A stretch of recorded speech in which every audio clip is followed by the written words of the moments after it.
Аялдын ашказанынан 1,5 килограмм тыйындар чыкты. Жалал-Абадта ишканалардын биринен өрт чыкты. Чүйдөгү өтмөктө тепловоз менен Nissan сүзүштү. Жана башка жаңылыктар түрмөгү видеого лайк басып, Манас ТВ каналга катталып, акыркы жаңылыктардан кабардар болуп туруңуз. Чүй облустун Ивановка жана Токмок бекетинин аралыгындагы темир жол өтмөгүндө тепловоз менен Nissan Sefiro үлгүсүндөгү унаа сүзүштү. Бул тууралуу Кыргыз темир жолу мекемесинин маалыматында айтылат.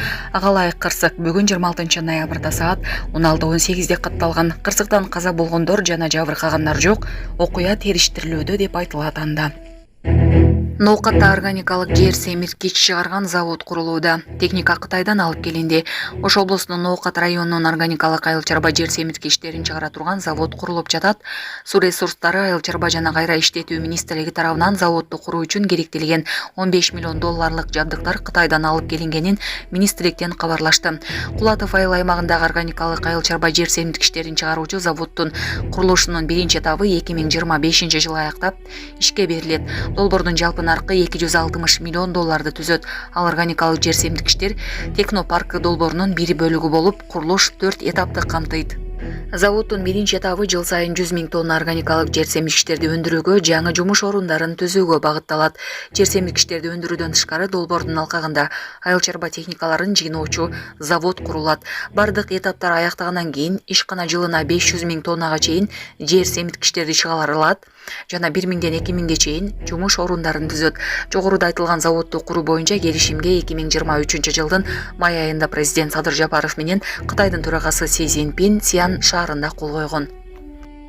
Кадамжай психиатриялык ооруканасындагы абал. Кадамжай психиатриялык ооруканасында тургундар суулукта кармалып, жакшы тамактанбай жатышканын, кыйноолорду алдын алуу боюнча улуттук борбор билдирди. Коридорлордо абанын температурасы болгону +5 градус, уктоочу бөлмөлөрдө +11ден +13 градуска чейин. Мындан улам бул жердегилер сырт кийим жана баш кийим кийүүгө аргасыз болушат.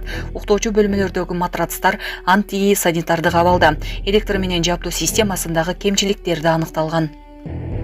Жалал-Абадта ишканалардын биринен өрт чыкты. Жалал-Абадтын Окен районундагы Шамалды Сай шаарчасында ишкананын кургатуучу жайында өрт чыккан. Бул тууралуу бүгүн 26 ноябрда өзгөчө кырдаалдар министрлигинен билдиришти. Маалым болгондой, өрт өчүрүүгө саат 17:39 чамасында Ташкөмүр шаарынын номер 56 өзгөчө кырдаалдар башкармалыгынын 2 күчүрмөн эсеп жөнөтүлгөн. Тилсиз жоо менен күрөшүүгө кошумча 57 өзгөчө кырдаалдар башкармалыгынан дагы бир күчүрмөн эсеп тартылып, учурда өрттү өчүрүү иштери жүрүүдө. Кошумча маалымат беребиз. Россияда аялдын ашказанынан 1,5 килограмм тыйындар чыкты. Россиянын Тула аймагынын тургунунун ашказанынан ар кандай валютадагы тыйындар алынды. Маалыматка караганда, аялдын ичине кар куюлуп, ооруканага түшкөн. Дарыгерлер бейтаптын ашказанынан 1,5 килограмм ар кандай номиналдагы тыйындарды алып чыгышкан. Булак Кактус Кейжи. Баргандар жабырт ууланган тамактануучу жайларга 100 000 сом айып салуу сунушталды. Депутаттар санитардык талаптарды бузган тамактануучу жайларга 100 000 сом айып салууну сунуштады. Тиешелүү мыйзам долбоору укук тартиби, кылмыштуулук менен күрөшүү жана коррупцияга каршы күрөшүү комитетинде биринчи окууда жактырылды. Мыйзам долбоорунун негиздемесинде учурда юридикалык жактарга эң көп дегенде 23 000 сом айып салынары, коомдук тамактануучу жайларда бир жолу иш-чара өткөрүү 100 000 сомдон 500 000 сомго чейин жетери белгиленген. Салынган айыптын суммасы ишкерлер жана майрамдык иш-чараларды уюштургандар үчүн таасир этүүчү чара була албайт. Ошондуктан ресторан жана кафелердин абийирсиз ээлери айып пулду төлөп коюп, кайрадан эле үй бүлөлүк мааракелерди жана тойлорду уюштурууну уланта бермекчи деп жазылат маалыматта. Балдарды тарбиялоодо уруп сабоого тыюу салынат.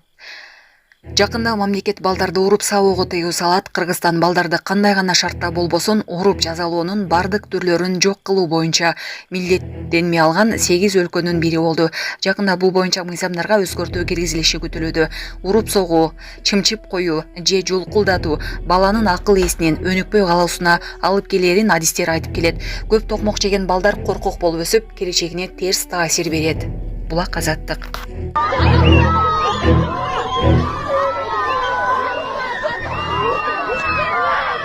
Социалдык тармактарда мектеп окуучуларынын жаңы автобусту сүйүнө тосуп алган видеосу тарады. Соц түйүндөрдө өлкөнүн аймактарынын биринде жаңы мектеп автобусуна сүйүнгөн балдардын көңүл жылытарлык видеосу пайда болду. Видеодо мектеп окуучулары алыстан келе жаткан автобусту көрүп, сүйүнүп тосуп алышкан. Беле кетсек, буга чейин Евразия автономдуу коммерциялык эмес уюму Кыргызстандын айыл мектептеринин муктаждыктары үчүн 100 мектеп автобустарын белекке берген.